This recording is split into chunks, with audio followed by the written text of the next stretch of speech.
cuando a Dios haces promesa, no tarde en cumplirla, porque Él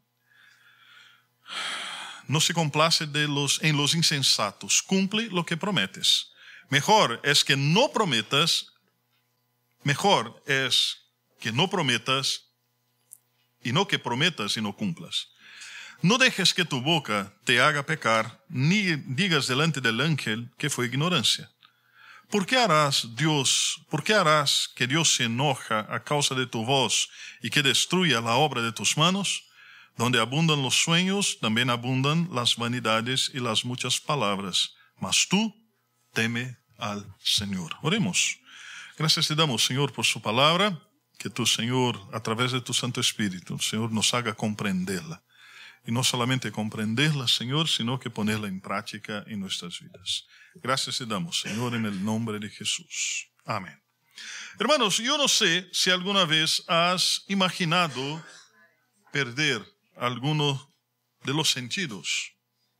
No sé si te ha pasado por su cabeza, ¿no? ¿Cómo sería perder la audición después de tanto tiempo escuchando? ¿Cómo sería perder la vista después de tanto tiempo teniendo visión completa? ¿No? ¿Cómo sería enfrentar todas estas situaciones? Y ahora una pregunta aún más extraña, ¿no? ¿Cuál sentido te haría más falta? ¿Cuál sentido te haría más falta? Pues yo creo que es muy difícil imaginar la vida sin ninguno de los sentidos. Perder un sentido siempre es desconcertante. Y por más que de la capacidad que tengamos de adaptarnos al perder un sentido, ¿no? Es muy difícil. Yo creo que es muy difícil aún, por ejemplo, cuando tuvimos la posibilidad de ver toda la vida y que perdemos el sentido. Quién sabe, uno le va a hacer más falta el gusto, ¿no? Sentir el sabor de las cosas, porque nos gusta comer, ¿no?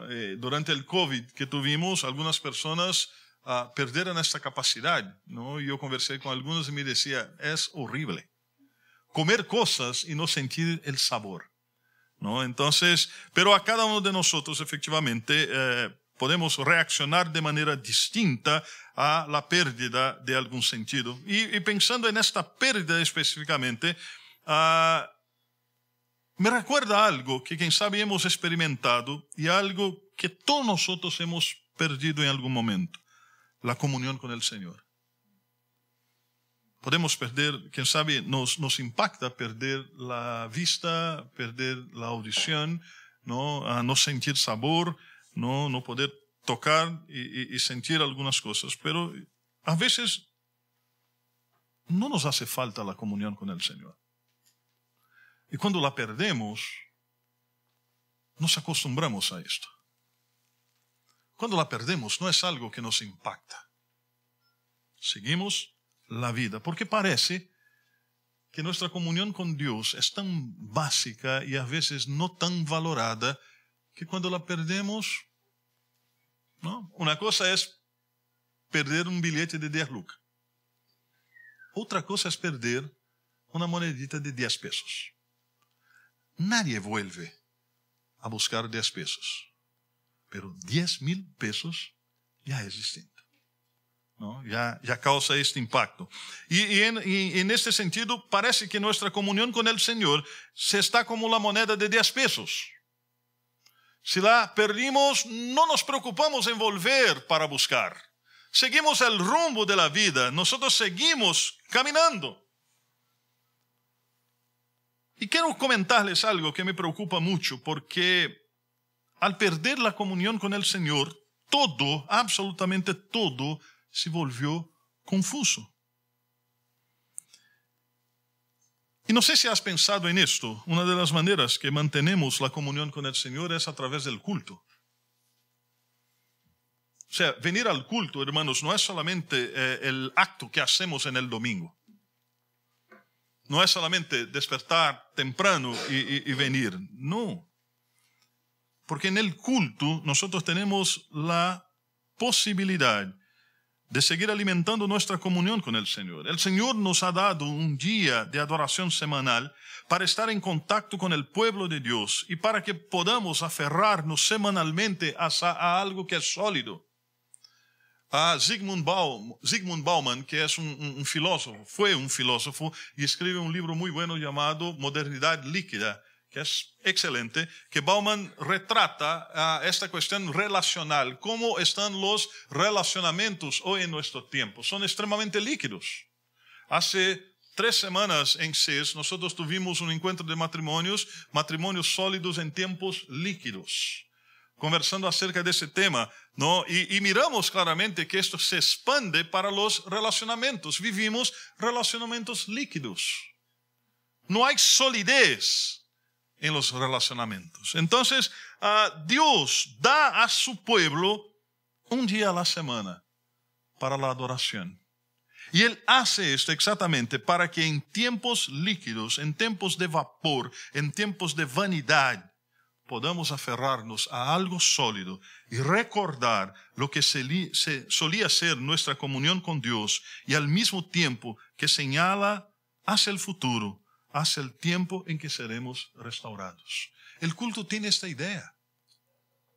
El culto no es solamente para este símbolo que venimos el domingo y cantamos y nos vemos, nos abrazamos, qué lindo fue, pero el culto tiene esta mirada hacia el futuro, es algo sólido en estos tiempos que nosotros vivimos. Y Salomón es muy interesante porque Salomón viene en esta conversación hasta el capítulo 5 acerca de la vanidad de la vida.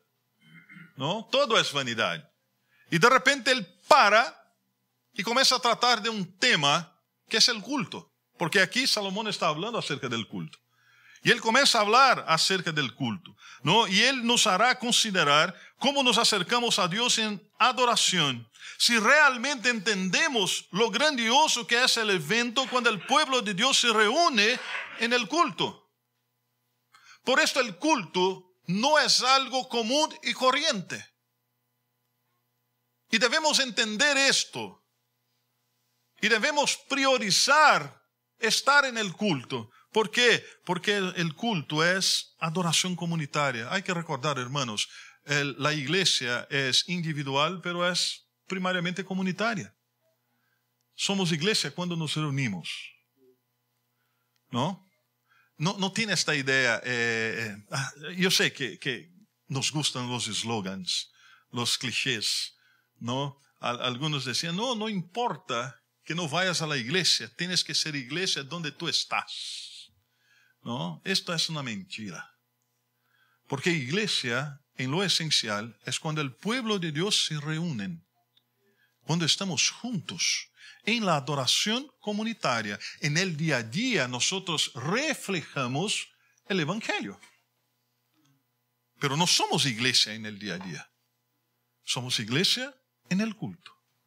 Es comunitario cuando nosotros nos reunimos. Y hay 3 cosas que quiero considerar con ustedes acerca de ese texto bíblico.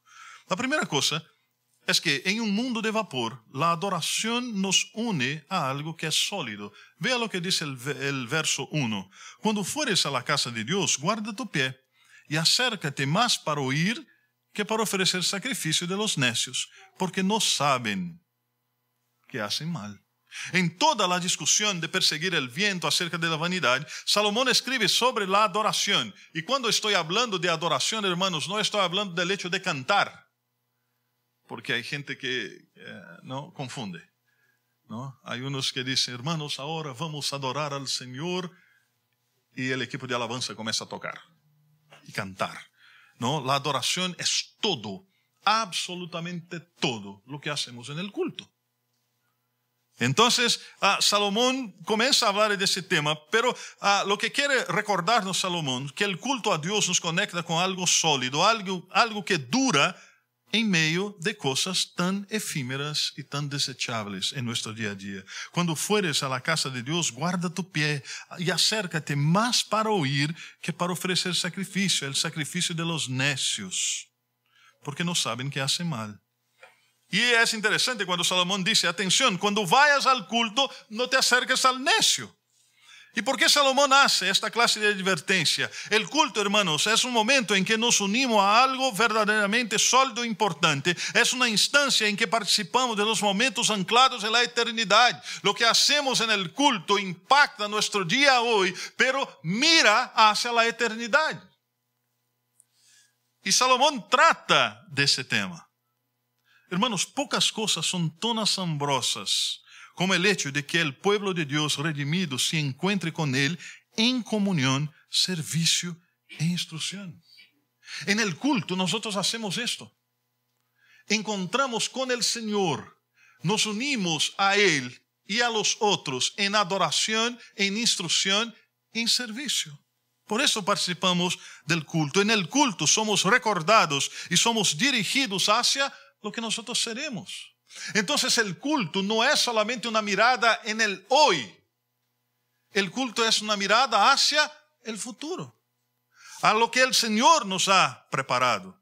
Y si miramos, el contexto que Salomón está hablando específicamente era el contexto del Antiguo Testamento.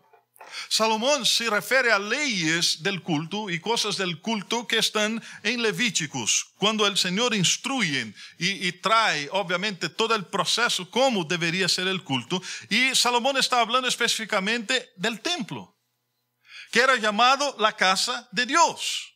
Y en este templo eran donde realizaban los sacrificios. No existía para un judío o un hebreo en aquel tiempo la idea de que soy cristiano en mi casa. Para un hebreo en aquel tiempo, ir al culto, si quieren saber un poquito más, que lea desde el Salmo 121, 120 adelante, que era exactamente lo que hacían cuando tenían que ir al culto. Salían cantando, adorando al Señor, iban al culto. ¿No? ¿Cuántos de nosotros hacemos esto hoy? Salir de la casa cantando, alabando, porque vamos al culto. Quién sabe, salimos con mucha reclamación de la casa. Tengo que despertar temprano. Va a llover, va a pasar esto, va a pasar aquello. No hay adoración en nuestro corazón. Pero si miramos desde el Salmo 121, vamos a ver exactamente esto, cómo iba el pueblo. ¿Y sabe cuánto tiempo duraba este periodo? Por lo menos 15 días. 15 días. Y hoy no aguantamos 2 horas en la iglesia. 15 días. Y hoy estamos preocupados todo el tiempo que el culto se alarga. Que el culto, ¿no? El pastor predicó un poquito más. A mí, ¿te digo algo? No me importa. Si tengo que predicar, voy a predicar. Pero mire cómo estamos en esta mentalidad, en este tiempo. Nos preocupa más el tiempo que escuchar el Señor. Nos preocupa más el tiempo que adorar al Señor comunitariamente. Nos preocupa más el tiempo que orar al Señor comunitariamente. Pero en ese contexto, en el templo se realizaban sacrificios. Y esses sacrificios, hermanos, formavam parte de um sistema estabelecido por Deus, que recordava a distância entre o homem e Ele. Essa distância era lo suficientemente grande por ser criatura e o Senhor é o Criador.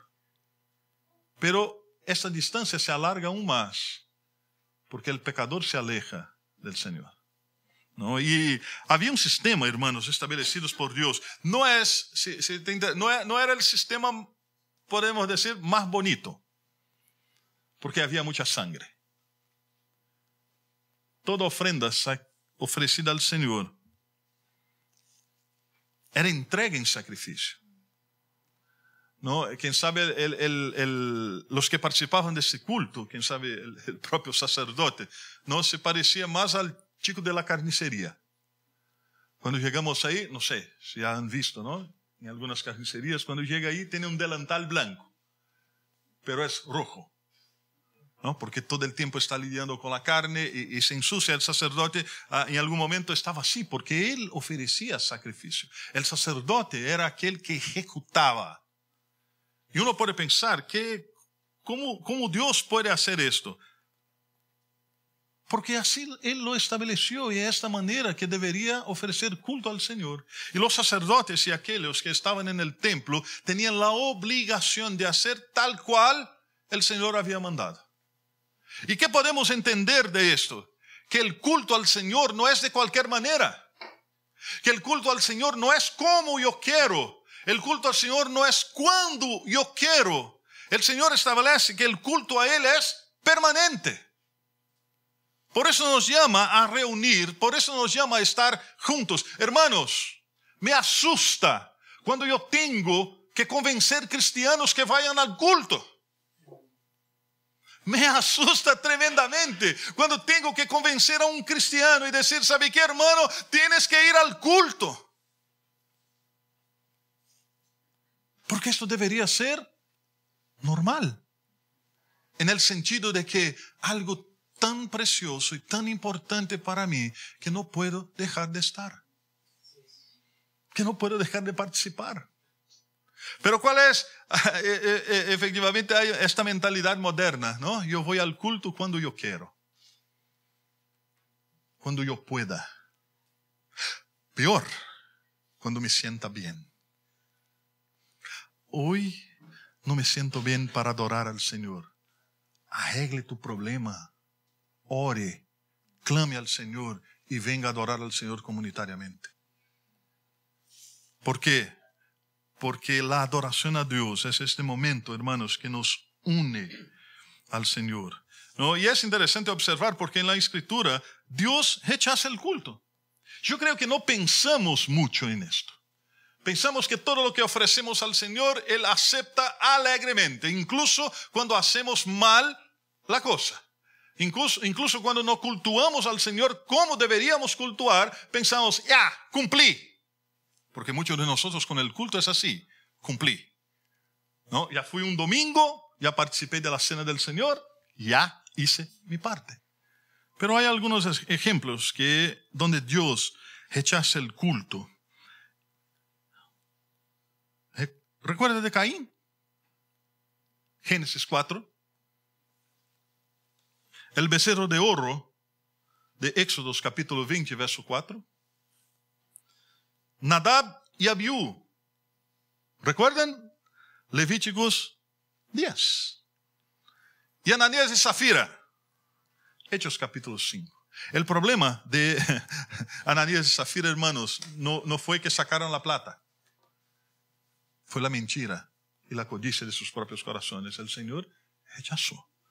¿No? Y interesante que, obviamente comprendiendo que en el contexto del nuevo pacto, nuestra adoración es diferente. No necesitamos traer más a la iglesia animales para que se haga sacrificios.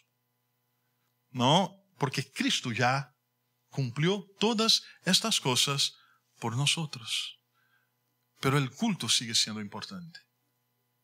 El culto sigue siendo el centro de la vida cristiana.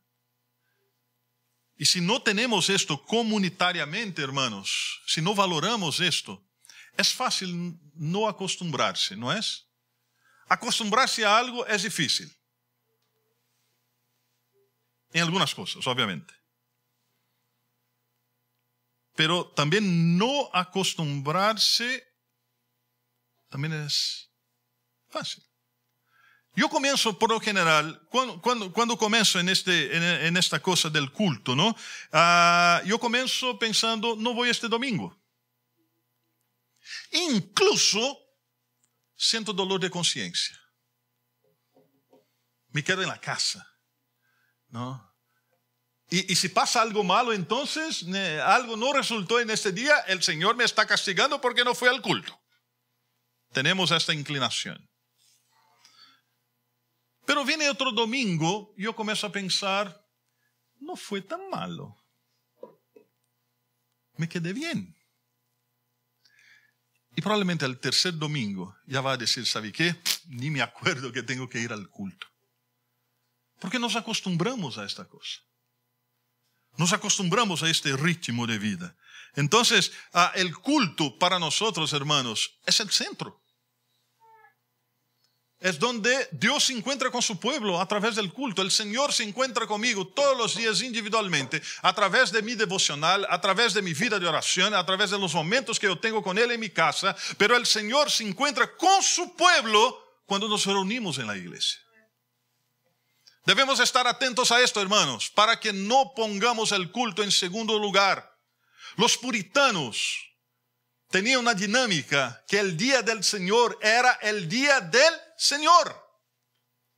No cocinaban, no hacían ninguna actividad laboral, no hacían absolutamente nada en este día. Pasaban todo el día en el entorno de la palabra del Señor.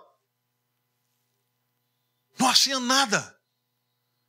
Porque comprendía que tenían que dejar ese día en este concepto del culto del Señor. Está bien, va a decirme, pastor, otros tiempos. Pero yo creo que en otros tiempos se fue más allá de lo que deberíamos hacer. Porque hoy, en estos tiempos, cambiamos el culto al Señor por cualquier cosa. Visita mi casa a la hora del culto. Y quién sabe, aquellos que son un poquito más pentecostales van a pensar así: el diablo no me quiere dejar ir al culto, porque me envía esta visita justo ahora, ¿no? Por cualquier programa, hermanos, nosotros cambiamos el culto del Señor. Por cualquier cosa, nosotros decimos, ¿sabe qué? No hay problema, no voy a la iglesia. En tu trabajo tú no haces eso, ¿hace? Durante la semana te voy a visitar. Pastor, estoy trabajando. Pero cuando te digan, te voy a visitar en el domingo, entonces vamos al culto. Entonces vamos al culto. Vamos a escuchar lo que Dios quiere decir. Qué bendición que va a venir a verme. Y juntos vamos a ver al Señor.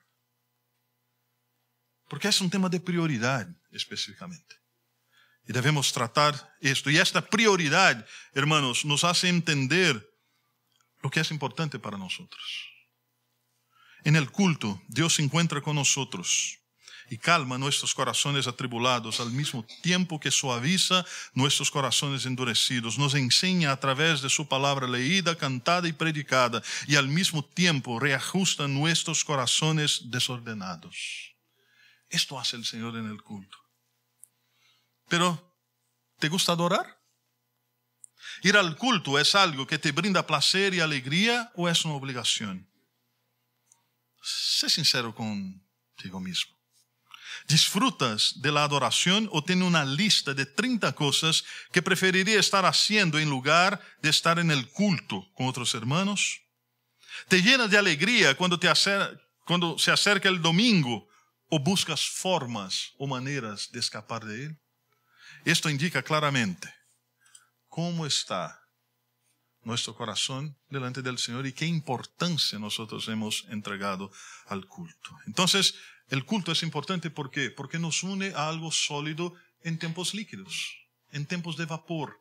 Es lo firme que nosotros tenemos a través de su palabra. La segunda cosa, que la adoración o esta participación en el culto involucra cuidado con las palabras. Yo creo, hermanos, que una de las cosas que no cuidamos, que los cristianos en esta modernidad, en este siglo que nosotros vivimos, son con sus palabras. Versos 2 y 3 dicen: no te des prisa con tu boca, ni en tu corazón se apresure a proferir palabra delante de Dios, porque Dios está en el cielo y tú sobre la tierra. Por tanto, sean pocas tus palabras, porque de la mucha ocupación viene el sueño, y de la multitud de las palabras la voz del necio. Salomón advierte sobre las pocas palabras. Él está alertando acerca de la solemnidad y seriedad en el momento del culto. Nos hace recordar la tardanza en hablar y la prontitud en escuchar, que se menciona en Santiago capítulo 1, verso 19. No te precipites con tu boca. En el culto, hermanos, estamos llamados a hablar en oración, en confesiones, en votos y cantar. Y Salomón nos recuerda a no descuidar de esto. Hay cultos en este tiempo, hermanos, que son extremadamente antropocéntricos.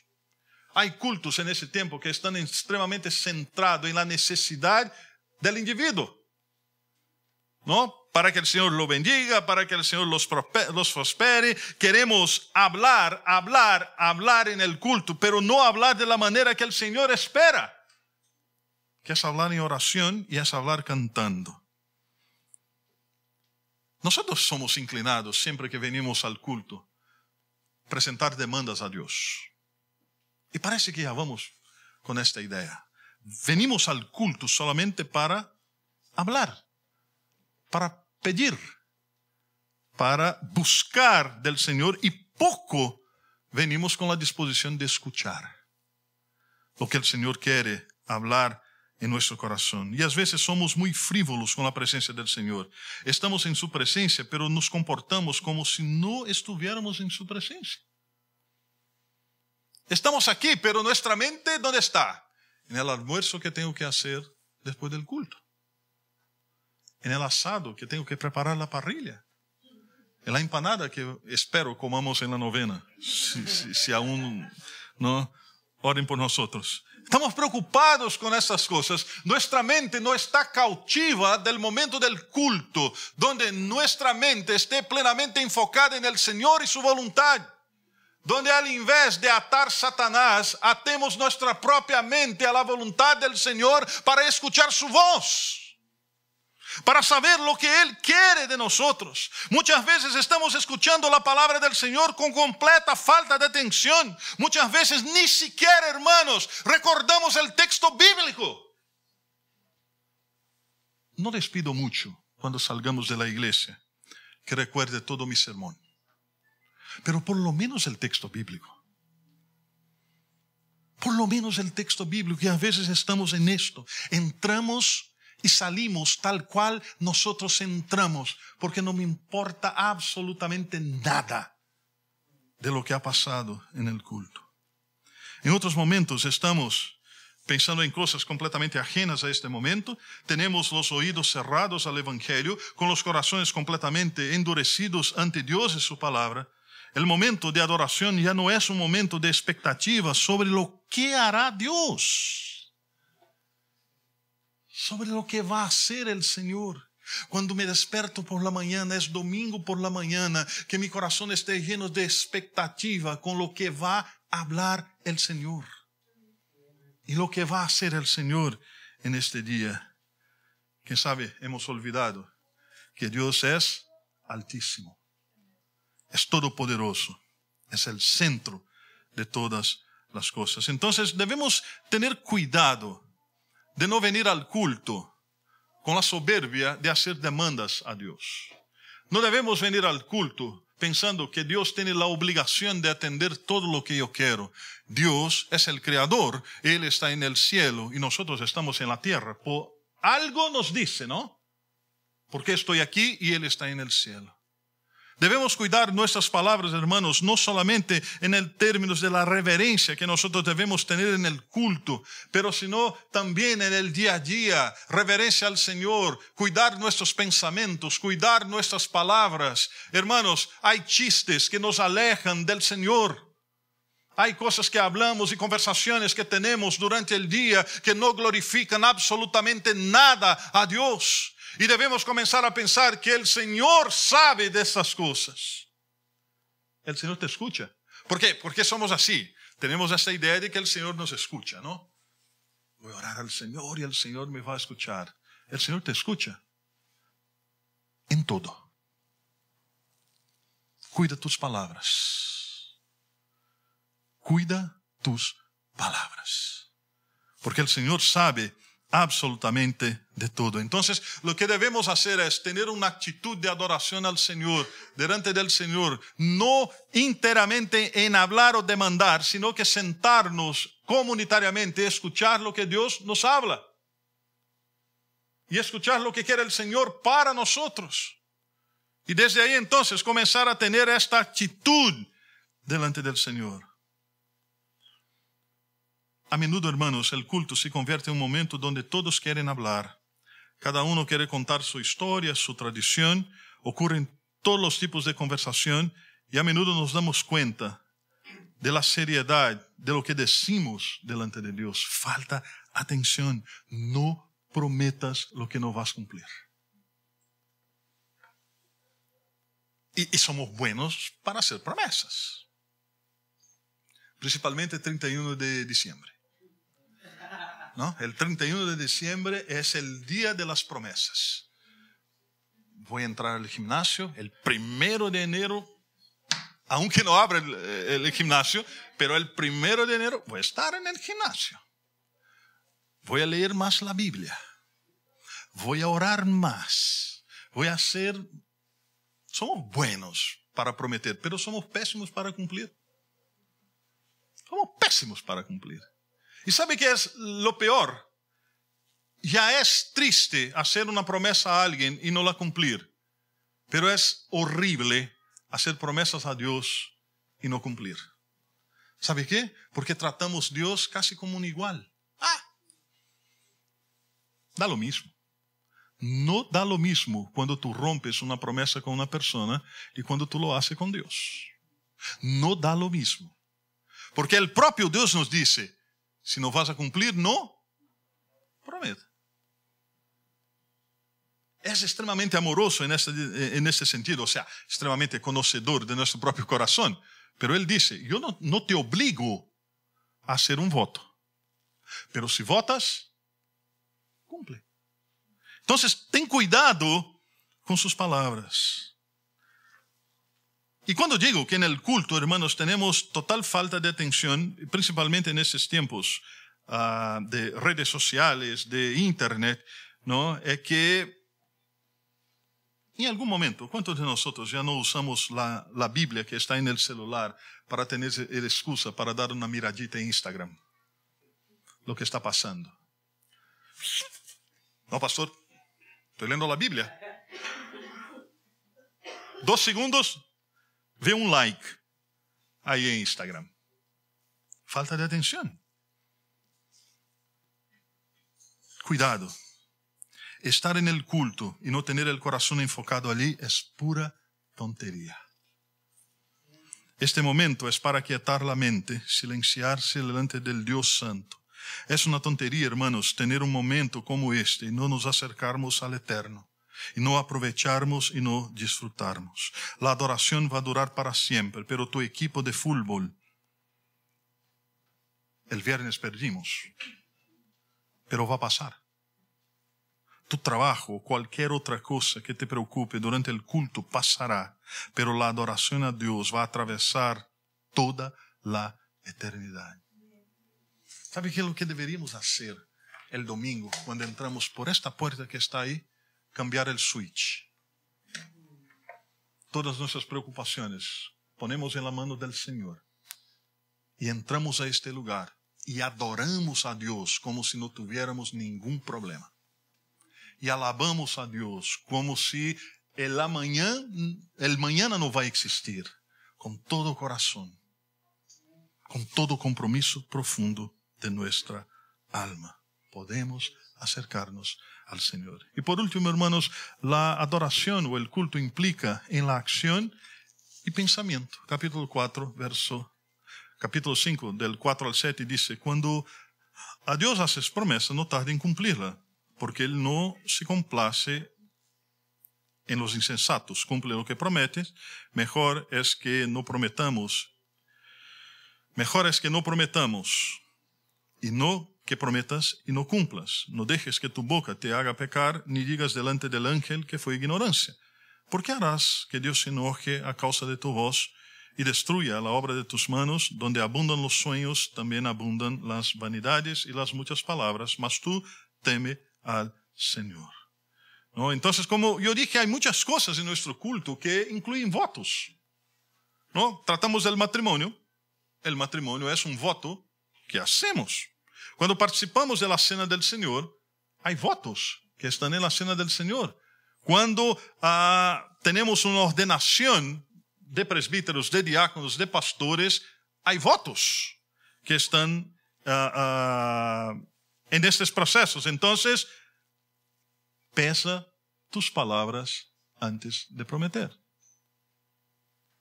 Te voy a decir algo. Yo puedo olvidar de sus promesas. O sea, incluso pecaminosamente olvido de las mías. Pero Dios no.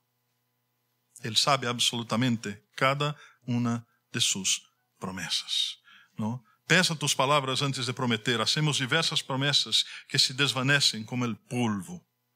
El hecho de que todos somos personas que han prometido mucho más de lo que han cumplido, pero hay esperanza para nosotros, hermanos, porque Jesús cumplió todas sus promesas. Entonces el modelo que nosotros tenemos para mirar es exactamente el modelo de Jesús. Todas las promesas que Él hizo, Él cumplió. Entonces otra vez volvemos a la idea, si no vas a cumplir, no votes. Y no solamente con el Señor, no haga ningún compromiso que tú sabes que no vas a cumplir. Porque sabemos. Muchas veces hacemos compromisos que no tenemos ni ganas, ni absolutamente posibilidad de cumplir. Pero aún así, lo hacemos. Pese tus palabras. Haga votos solamente que tú puedes cumplir. Y ojo, hagan votos por la fe. Hagan promesas no establecidas en tu capacidad de poder cumplir, sino que confiando plenamente en el Señor, cuando tú lo busques, Él va a te dar la posibilidad de poder cumplir cada promesa que hiciste. Busca al Señor. Y Jesús juró y cumplió, incluso en dar su propia vida. No fue un por si acaso. Él no dijo, vamos a ver cómo se portan ustedes. Si ustedes se portan bien, yo doy mi vida por ustedes. No, Él dijo, yo voy a entregar mi vida por ustedes. Hay esperanza para los adoradores imperfectos debido a que Cristo cumplió toda justicia en nuestro nombre. Él pagó el precio de nuestra adoración deficiente. Nuestro culto solo es posible y aceptable porque se realiza en el nombre de Jesús, con nuestro santo mediador que cumplió todo. Él es el culto perfecto. Y el culto perfecto, hermanos, no es porque las cosas resultan bien. El culto perfecto es el culto que no miramos, porque es el culto que tiene que ver con el corazón. Porque podemos estar aquí, podemos cantar, podemos orar, podemos hacer un montón de cosas que son religiosamente correctas, pero en ninguna de estas cosas absolutamente está nuestro corazón. Entonces el culto en el domingo, esta reunión de la semana, no es solamente importante desde la perspectiva comunitaria, es tremendamente importante desde la perspectiva de nuestro propio corazón, porque nos acostumbramos a ser religiosos, a cumplir cosas, a hacer cosas, y muchas veces ahí está la medida de nuestra espiritualidad delante del Señor. El Señor mira nuestro corazón y Él sabe absolutamente lo que pasa. Entonces, que valoremos el culto, la adoración dominical, ¿no? Que valoremos las actividades como iglesia donde nos reunimos en el nombre de Jesús. Prefiera estos tiempos, priorizar ese tiempo que cualquier otra cosa. Porque excusas para no venir al culto siempre vamos a tener. Estoy cansado. Es el único día que tengo para descansar. Es el único día que tengo para hacer esto. Uno de los tiempos que me trae nostalgia. Y ya te parece que soy tan... Si tengo tantos años de vida para sentir nostalgia. Pero hubo un tiempo que los comercios cerraban en el sábado a las 12. ¿Quién recuerda de esto? Por lo menos en Brasil. ¿No? En Brasil, sea en ciudades grandes, sea en ciudades chicas, sábado a las 12 cerraba el comercio. La gente se iba a la casa, ¿no? Y el domingo aquellos que eran cristianos estaban ahí en sus iglesias para la adoración. Pero con el pasar del tiempo se extendió hasta las 18. De las 18 pasamos hasta las 22. De las 22 no fue suficiente, trabajamos el domingo. Trabajamos el domingo. Cada vez más se acorta la posibilidad como iglesia de juntarnos. Ustedes han notado que cómo es difícil juntarnos. pero para un asadito hacemos el tiempo. Que sea a las 5 de la mañana. No, hermano, no hay problema. Un asadito, una junta, a las 5 de la mañana, bacán, vamos a estar.